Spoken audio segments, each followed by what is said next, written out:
Hello and welcome to Coffee Lovers TV. On the show today, we're going to be enjoying this very delicious and special and unique Ethiopian coffee. Now, before I get into the coffee itself, I'm just going to say really quickly, this coffee is roasted by 7 Virtues Coffee Roasters in Portland, Oregon. I'll link to them below. I'm going to do a video about them another time. Right now, I really want to make this video about this particular coffee. Now, this coffee is called Tegene. Now, this Ethiopian coffee is from one particular farm in Ethiopia. And actually, we did a story about this farm and this farmer. The farmer's name is Tegene, so the coffee is named after him. And to give you a brief, and I've talked about this in other videos as well, the way that export laws have worked in Ethiopia for a long time is in order to get coffee, you've had to do it primarily through the Ethiopian Coffee Exchange, and you would have to go to certified mills, centers, or otherwise that were legally allowed to sell you coffee. Sometimes larger estates, larger single estates would be able to afford the proper certification, but for the most part, most of the farmers in Ethiopia were not able to do that. So a roaster or importer would not be able to go directly to a farmer. Sometimes if they had the right relationships, they might be able to trace coffee from, like, work with a farmer and get that coffee to the center and then buy from the center. I think that sort of thing has been possible, if not really difficult. In any case, last year I did a story with Catalyst Coffee Consulting, who's been working in Ethiopia to change these things. One of the things they did to kind of get around those laws is they formed their own co-op of farmers. They got certification for the co-op, and then they started working on their individual farmers' coffee. In the first year, they had some really good results. One of the farmers in particular took everything he learned to heart, worked really, really hard. In the second year, when they had their competition, he stood above everyone else. And as a local competition, he was locally voted as the best coffee in their area. And that was Tegene. And so we had Tegene and the story of Catalyst on the cover of one of our past issues. I'm gonna actually link to this issue below. You can go ahead and download it and check out the whole story. Not only is it awesome to learn about all this and tell their story and share Tegene's work, but now I have in my hands his actual coffee. So I'm super excited to be sharing this with you. I have not had this coffee, I've not even smelled it, so this is gonna be basically a blind tasting of whatever we have in here. 7 Virtues has made some tasting notes, cherry pie, rhubarb, and maple. I'm sure that's gonna color my impression of it, but that's fine, because that sounds super delicious. And I'm gonna open this up, have a smell, tell you what I think of the aroma here, and then I'm gonna brew it up on the Kalita Wave. We're gonna really enjoy this coffee. So let's dive in, huh? Ooh. It's got a bit of a boozy quality to it. I actually don't know off the top of my head how this is processed. Judging by some of the remnants on there, I'm betting it's some form of natural process. Also, judging by the smell, it's got a really strong, interesting. It's really, there's a like I said, there's a boozy quality to it, like fruity booziness, but there's like a rich, sweet plant-like aroma to it as well. It's really hard to describe. I mean, now I'm kind of saying maple, just because it's one of the notes that's written on there, so that's not terribly surprising. Interesting. I was almost expecting a particular fruit aroma to jump out at me, but what I'm getting is mostly boozy, sweet richness and almost fresh fruit aroma. Interesting.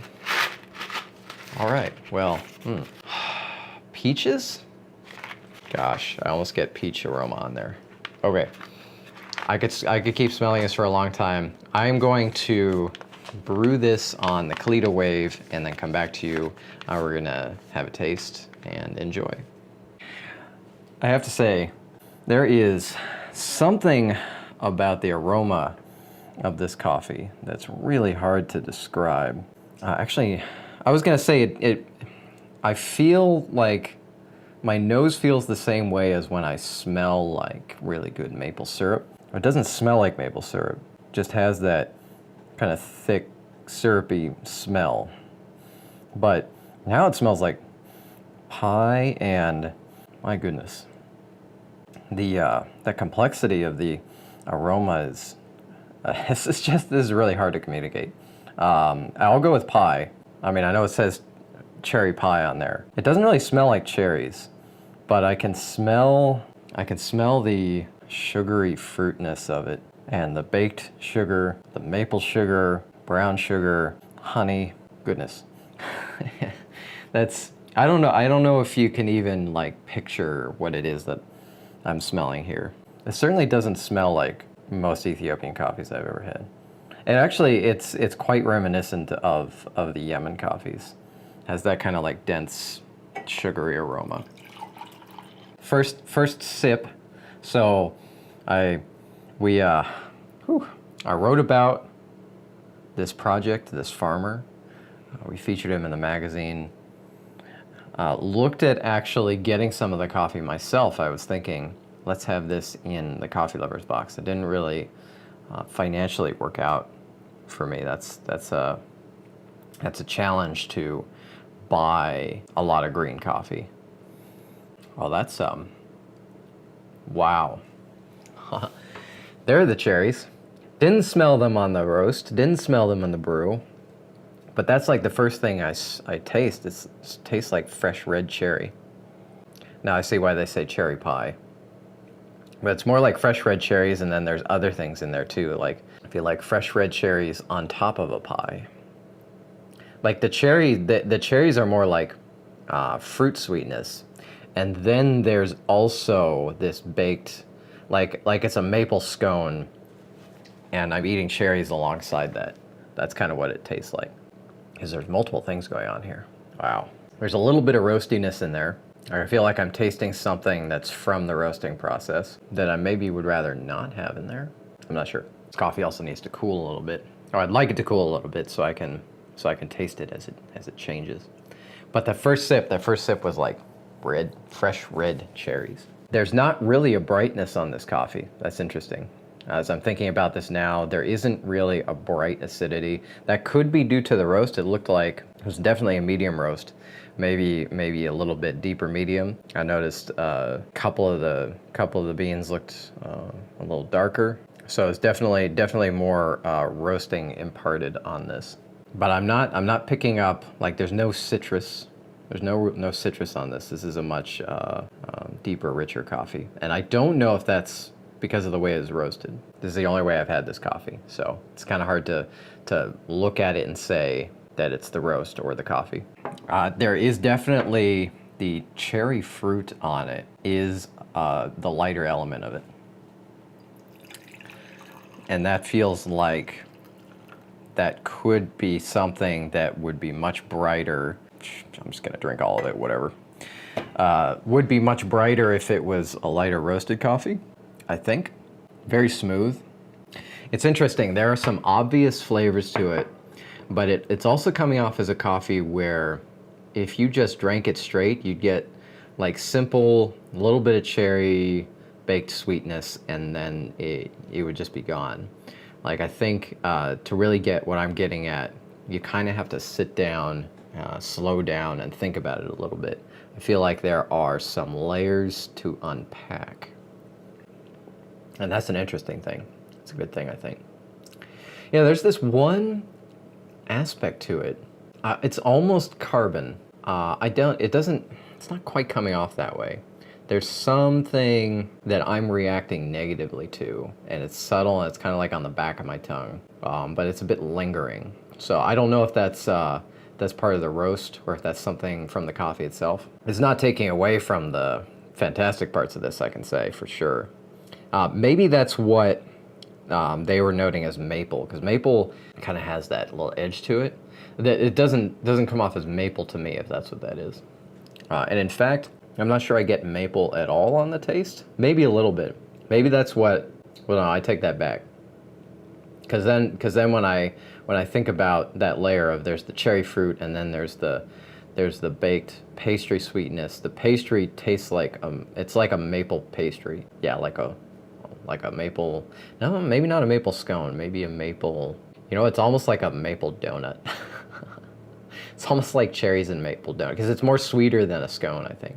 And there isn't like a huge amount of pastriness to it. It's more like that kind of super rich mapley sweetness that you'd get in a donut.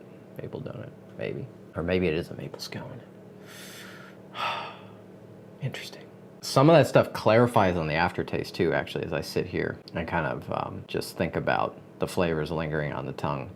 Some of the lighter elements, the cherry comes out a bit more maple icing. I'm gonna go with scone, because yeah, it's like maple icing on a scone.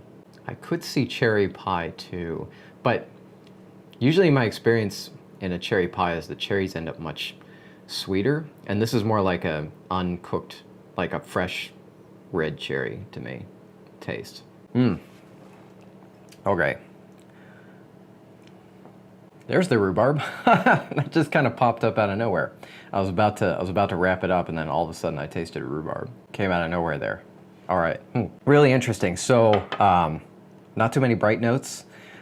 Quite complex. Like, I'm having to sit and think about the layers. If I were to just drink this straight, it would be a really enjoyable sweet, a little bit cherry, a little bit pastry coffee.